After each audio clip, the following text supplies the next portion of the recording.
आज मैं धन्यवाद देता हूं ईडी को, मैं धन्यवाद देता हूं सीबीआई को कि उन्होंने निष्पक्ष जांच करके आज इन्हें सलाखों के पीछे डाला है। मैं देश के लोगों को बताना चाहता हूं कि ऐ मेरे देश के लोगों, और ख़ास तौर से दिल्ली के लोगों से, कि ये इनकी करनी और कथनी, अगर आप पुराने वॉलंटियर्स को जमा कर लीजिए, पुराने हमारे कोर कमेटी के लोगों को जमा कर लीजिए, मैं सबके नाम लेना चाहूँगा। स्वामी रामदेव जी से लेकर के स्वामी अग्निवेश जी, प्रशांत भूषण जी, अभी हमारे शांति भूषण जी स्वर्गीय हो गए, हमारे बड़े थे, और आपको बताएं कि लोक आयुक्त रहे हैं संतोष हेगड़े जी। तो ये सारे आदि जितने लोग थे, ये सब लोगों को इन्होंने ठगा। मैं ईडी और सीबीआई को इसके लिए मैं कहना चाहूँगा कि मेरे पास और बहुत सारी चीज़ें हैं इनके बारे में, मुझे बुला लीजिए किसी को और मेरे सामने कराइए। मैं मनीष सिसोदिया का आमना सामना करना चाहता हूं और उनसे पूछूंगा कि बताइए कि जो अन्ना कार्ड के पैसे हैं, जो उसके फॉर फाउंडेशन में आए हुए 4 करोड़ रुपए हैं, या अरविंद केजरीवाल ने जो करोड़ों रुपए अपने पीसीआरएफ के अंदर डाले थे, उनका जवाब भी तो दे दीजिए। नमस्कार, स्वागत है आपका हमारे चैनल पर। मैं हूं आपके साथ शेरिन। आज दिल्ली के उप मुख्यमंत्री मनीष सिसोदिया के लिए फिर एक बार जमानत नहीं मिल पाई है और कोर्ट ने इस पूरे मामले पर अब 21 तारीख को सुनवाई करने का फैसला लिया है। तो वहीं दूसरी तरफ ईडी ने भी रिमांड मांगी है मनीष सिसोदिया की। इस पूरे मामले पर बात करते हैं। हमारे साथ मौजूद है मुफ्ती शमून कासमी जी, जो कि अरविंद केजरीवाल और मनीष सिसोदिया के पुराने साथी रह चुके हैं और अन्ना मूवमेंट में भी सर जो थे वो अरविंद केजरीवाल के साथ थे और उसी आंदोलन के संस्थापक भी थे। सर, आप इतनी करीबी से अरविंद केजरीवाल, मनीष सिसोदिया को, तमाम लोगों को जानते हैं। आज ईडी ने गिरफ्तार की मांग की गई है, रात गिरफ्तार किया गया था। सीबीआई तमाम जो सबूत है वो सामने रख रही है, पर अरविंद केजरीवाल सरकार के पार्टी के लोग ये कह रहे हैं कि मनीष सिसोदिया ईमानदार हैं, उन्हें फंसाया जा रहा है और आज कोर्ट की तरफ से भी जमानत नहीं दी गई है। देखिए, मैं उन तमाम चीज़ों का आज बहुत शॉर्ट में जिक्र करना चाहूँगा कि मनीष सिसोदिया, अरविंद केजरीवाल और मैं, और उसमें अन्ना हज़ारे जी, प्रशांत भूषण जी और स्वर्गीय शांति भूषण जी और हमारी बहन किरण बेदी जी और स्वर्गीय स्वामी अग्निवेश जी, तो हम सब लोग जो हैं एक साथ में चले। और ये उस ज़माने की बात मैं आपको बता रहा हूँ जब 6 और 7 लोग थे, तब भी हम साथ थे। तो मनीष सिसोदिया एक एनजीओ चलाते हैं जिसका नाम कबीर है, और अरविंद केजरीवाल एक एनजीओ चलाते हैं पीसीआरएफ के नाम से, जो परिवर्तन के नाम से एक एनजीओ है। दोनों एनजीओ के मास्टर थे और इन्होंने क्योंकि आरटीआई में काम किया और अरविंद केजरीवाल क्योंकि आईआरएस थे, तो उससे नौकरी से रिज़ाइन करके वो आए और ये भी मीडिया में थे, मनीष सिसोदिया। मगर इन दोनों का एजेंडा फिक्स था। मैं आपको 2011 की बात ये बता रहा हूँ, जब हमारा मोमेंट जो है पीक पर था, तो हमारी पहली बैठक कोर कमेटी की रालेगण के अंदर हुई। तो जिस वक्त रालेगण के अंदर बैठक हुई तो उसमें मुद्दा ये था कि जो पैसा हमारा इस आंदोलन के दौरान रामलीला ग्राउंड पे आया था, तो उसमें कई करोड़ रुपए अरविंद केजरीवाल ने अपने पीसीआरएफ के अंदर, जो उनका अपना अकाउंट था, उसमें डाल लिया। तो मैं पहला व्यक्ति था कि मैंने उस पर ऑब्जेक्शन किया। उसमें जस्टिस संतोष हेगड़े भी, जो पूर्व आयुक्त रहे हैं, लोक आयुक्त रहे हैं कर्नाटका के, वो भी कोर कमेटी में थे। तो जिस वक्त भरी हुई उससे पूरी कोर कमेटी की बैठक थी, सारे के सारे मेंबरान उसमें मौजूद थे, तो मैंने एक बात ये कही थी कि अरविंद केजरीवाल जी, कि ये तो ट्रांसपेरेंसी के ख़िलाफ़ है कि आपने उस पैसे को अपने पीसीआरएफ, जो आपका अकाउंट है, पर्सनल है, उसमें आपने डाला। ये आपने ट्रांसपेरेंसी के यानी ईमानदारी के ख़िलाफ़ बात है। ये इत्तिफाकी देखिए कि उसी बीच में जो है एक ऑब्जेक्शन मैंने इस पे भी किया कि फोर फाउंडेशन, जो अमेरिका में एक फाउंडेशन है, वो ये तो अलग मुद्दा है कि वो किने पैसे भेजते हैं। तो 4 करोड़ रुपए उसी वक्त जो है वो इनके एनजीओ में आए। तो मैंने उस वक्त ऑब्जेक्शन किया था कि भाई ये हमारी करनी और कथनी में अंतर है, ऐसे कैसे हम लोगों को ये बात कहेंगे। तो मैं ये बताना चाहूँगा, आज वो सारी चीज़ें जो हमने ऑब्जेक्शन उस वक्त किए थे, अगर उनकी मिनट्स निकाल लें, और वो मिनट्स भी सारी इन्हीं के पास हैं, तो उस वक्त मैंने सबसे पहले उसके ऊपर ऑब्जेक्शन किया था कि भाई ये ट्रांसपेरेंसी और ईमानदारी के ख़िलाफ़ है। तो मैं आज आपको बताना चाहता हूँ मैसी कि ये लोग शुरू से ही संदिग्ध थे, और हम लोग जब इनसे बात करते थे, आंदोलन के बाइलाज की बात करते थे, अन्ना जी कहते थे तो ये खामोश हो जाते थे और इधर उधर झांकते थे। तो उस ज़माने में इन्होंने क्या किया कि एकदम ये अरविंद केजरीवाल खामोश हुए, और इन्होंने 2 मिनट एक कुछ सेकंड आंख बंद करने की बात कहा, अच्छा अन्ना हम प्रशांत और किरण को उसका मेंबर बना लेते हैं, ट्रस्टी बना लेते हैं। दोनों को उन्होंने ट्रस्टी बना लिया, और फिर उसके बाद जो पूरे लोगों ने हशर देखा कि प्रशांत भूषण जी को भी अलग किया, फिर किरण बेदी भी वहाँ से छोड़ करके आई। तो मैं आज ये समझता हूँ कि ये इस आंदोलन का जिस तरह से इन्होंने मिसयूज़ किया था, और ईमानदारी के नाम पर जिस तरह से इन्होंने लोगों को ठगा था, और मैं उसकी मिसाल कई बार कह चुका हूं कि वो ये थी कि हम लोग तो टोकते थे, कहते थे, मना करते थे कि भाई ये तरीक़ाकार आपका अच्छा नहीं है।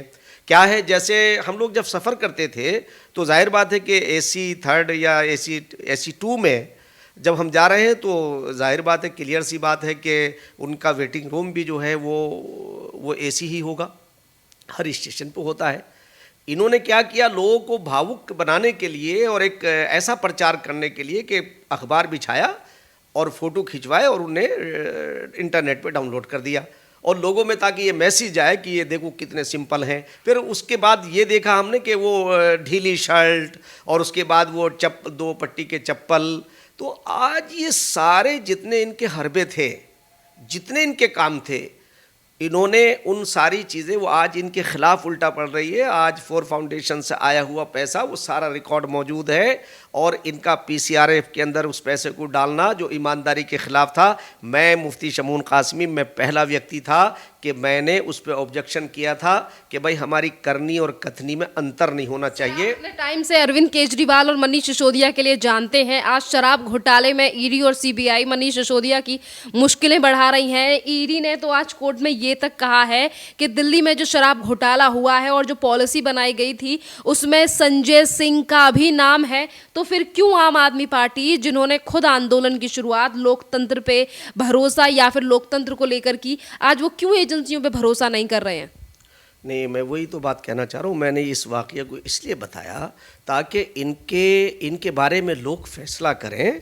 फिर उसके बाद जब इन्होंने मेरे ऊपर आरोप लगाया, मैं आज बड़े उसके साथ ये बात कह रहा हूँ, मुझे ये मौका है तुम्हारे ज़रिए से अपनी बात को कहने का, कि मेरे ऊपर इन्होंने आरोप लगाया कि मैं इनकी रिकॉर्ड करके मैं मीडिया में लीक कर रहा हूँ। मैंने उसी वक्त अपने मोबाइल को सारे चैनलों के ऊपर उनके जो असाइनमेंट है उसमें डाला, तो उसमें इत्तिफाक ये देखिए कि उस वक्त एक तस्वीर निकल करके आई कि हम मुलायम सिंह जी से कह रहे हैं कि आप लोकपाल का साथ क्यों नहीं दे रहे हैं, जन लोकपाल का।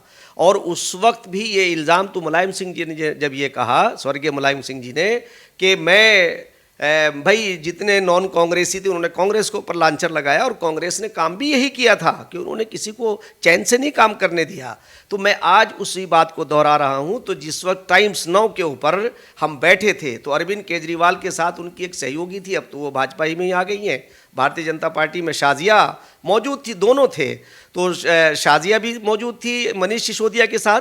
अब क्योंकि मैं अकेला उस वक्त उस कोर कमेटी का वाहिद एज ए मुस्लिम के मैं मेंबर था, और मेरी ईमानदारी का ये आलम था कि मुझे कांग्रेस की तरफ से राज्यसभा तक की भी ऑफ़र की गई थी, मैंने उसे ठुकरा दिया था कि एक ईमानदार आदमी ये काम नहीं कर सकता। और उस वक्त सिर्फ ये कहना था कि ये कह दो एक लाइन की स्क्रिप्ट कि ये RSS का प्रायोजित है। तो मैंने उस वक्त ये कहा था कि ये RSS इस देश का ऐसा ही संगठन है जैसे अन्य सामाजिक संगठन है, बल्कि RSS तो राष्ट्र को समर्पित संगठन है। मैंने उस बात को उस वक्त नकारा, तो इन सब के पेट में दर्द हो गया कि ये तो एक ईमानदार आदमी आ गया हमारे बीच में। तो या तो मैं या अन्ना, हम 2 लोग ऐसे थे कि जिनके ऊपर कोई भी आरोप ना किसी तरह का सिद्ध हुआ था। तो इन्होंने हमें कलंकित करने की कोशिश की। तो उस वक्त मनीष सिसोदिया ने टाइम्स नाउ पे मुझसे कहा जब मैंने इनका मुकाबला किया और मैंने लोगों को बताया कि ये बेईमान लोग हैं।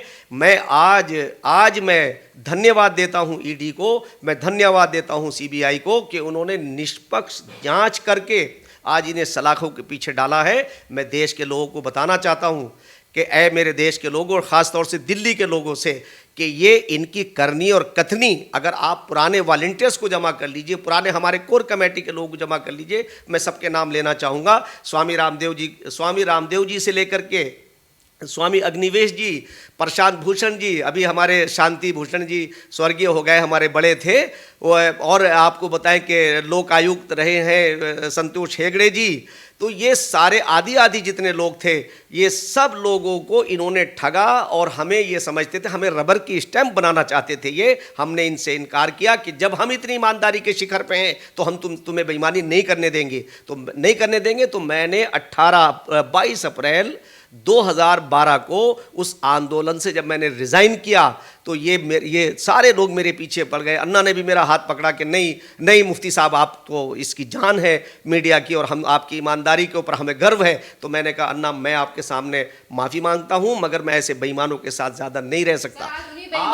आज जन लोकपाल के पूरे देश, जन लोकपाल अगर आज भारत में नहीं आया है तो उसके सबब ये अरविंद केजरीवाल और मनीष सिसोदिया हैं, ये दोनों हैं। और आज इन्हें मैं दिल्ली के लोगों से कह रहा हूं, अभी तो आप धीरे धीरे देखते जाइए, इनके वो कारनामे हैं कि आपको मालूम होगा कि 2 पट्टी का चप्पल पहनना और ढीली शर्ट पहनना और मफलर डाल करके खांसना, ये इन्होंने एक ऐसा हमारे लोगों की सादगी से नाजायज़ फ़ायदा उठाने की कोशिश की थी।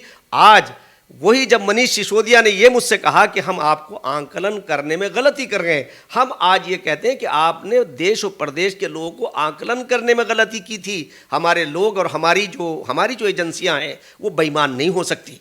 मैं दावे के साथ ये बात कह सकता हूं कि भारतीय एजेंसियां, भारतीय सीबीआई, भारतीय जो हमारी एजेंसियां हैं वो बेईमान नहीं हो सकती, इसलिए कि उन्होंने भारत में जन्म लिया है। मैं ईडी और सीबीआई को इसके लिए मैं कहना चाहूँगा कि मेरे पास और बहुत सारी चीज़ें हैं इनके बारे में, मुझे बुला लीजिए किसी को और मेरे सामने कराइए। मैं मनीष सिसोदिया का आमना सामना करना चाहता हूं और उनसे पूछूंगा कि बताइए कि जो अन्ना कार्ड के पैसे हैं, जो उसके फॉर फाउंडेशन में आए हुए 4 करोड़ रुपए हैं, या अरविंद केजरीवाल ने जो करोड़ों रुपए अपने पीसीआरएफ के अंदर डाले थे, उनका जवाब भी तो दे दीजिए। मैं तो ये कहूँगा कि सीबीआई को और ईडी को उसे इंक्लूड करना चाहिए। ये कहा जा रहा है कि मनीष सिसोदिया तो बहुत ज़्यादा ईमानदार है, उन्होंने दिल्ली के बच्चों को अच्छी शिक्षा दी, बस फंसाने का काम किया जा रहा है इतने ईमानदार नेताओं को। आम आदमी पार्टी सरकार में सभी ईमानदार हैं? नहीं, देखिए मैं आपको ये भी बताऊं कि एजुकेशन पे जो उन्होंने काम किया, वो काम उन्होंने एजुकेशन पे अगर आप उसे डीपली गहराई से देखेंगे तो ये भी कमज़ोर लोगों के और गरीब लोगों के साथ खिलवाड़ है। आपको मैं ये बताऊंगा कि जितने पोस्ट एरियाज़ के अंदर इनके स्कूल हैं उसमें इन्होंने थोड़ी लेपापोती की है, क्योंकि इनके एरिया में जैसे कैलाश कॉलोनी है या वसंत कुंज का इनका एरिया है। ज़रा आप सलम बस्तियों के अंदर जाके देख लीजिए, जहाँ गरीब लोग रहते हैं, उन बच्चों का स्टैंडर्ड देख लीजिए। किसी दिन मैं आपके साथ चलूँगा, क्योंकि मैं तो ज़मीन से जुड़ा हुआ आदमी हूँ। मैंने उस वक्त इनकी तारीफ़ की थी जब ये आए, तो मैंने ये कहा था कि चलो ठीक है, तुम सिस्टम को बदलने की बात कर रहे थे, तो हमने उस वक्त कहा था जब 28 सीटें इनकी आई थी, मगर अरविंद केजरीवाल जो तुम कह रहे हो उस पर अमल करना, इन्होंने उस पर अमल नहीं किया। हमने और अन्ना ने, हमने पूरी टीम ने फिर ये कहा था कि हमने मुखालफत नहीं की आज तक। आपको बताएं मैसी, कहीं मेरे बारे में कहीं आपको खिलाफ नहीं मिलेगा। हमने ये कहा था काम करके दिखाओ। जो दूसरे राजनीतिक दल काम करते थे उससे ज़्यादा ख़राब काम इन्होंने किया। इन्होंने कहा हम गाड़ी नहीं लेंगे, हम ये नहीं करेंगे। तो ये तो बेईमानी की पराकाष्ठा किसी को सीखनी हो तो इन्हें देखें। ये तो बहुत, मैं समझता हूँ कि आज देश के अंदर उस वक्त जब हमारा आंदोलन फेल किया था इन्होंने, उस वक्त एक बहुत बड़ा काम ये हो गया था, देश के लोग इसे पहचाने कि तमाम राजनीतिक पार्टियों ने अपने करप्ट लोगों को पीछे करना शुरू कर दिया था। इतने प्रेशर में आ गई थी सारी पार्टियां और देश के अंदर परिवर्तन आने लगा था। मैं तो ये बात कहूँगा कि अगर उस वक्त की सरकार जो कहते थे 12 रुपए में खाना मिल जाएगा, 5 रुपए में मिल जाएगा, कांग्रेस के लीडर्स, और हमने उनके ऊपर आरोप लगाए थे कि ये करप्ट लोग हैं, अगर वो रिपीट कर जाते तो बहुत नुकसान होता। ये तो आज खुदा भला करे हमारे नरेंद्र मोदी जी का, उन्होंने एक नारा दिया, सबका साथ, सबका विकास, सबका विश्वास, और उस पर उन्होंने अमल करके भारत के लोगों को गौरवान्वित किया है। और आज उनके नेतृत्व के अंदर मैं नहीं समझता हूं कि गरीब घर से निकल के आने वाले प्रधानमंत्री के नेतृत्व के अंदर उनकी एजेंसियां बेईमानी करेंगी, ऐसा नहीं हो सकता।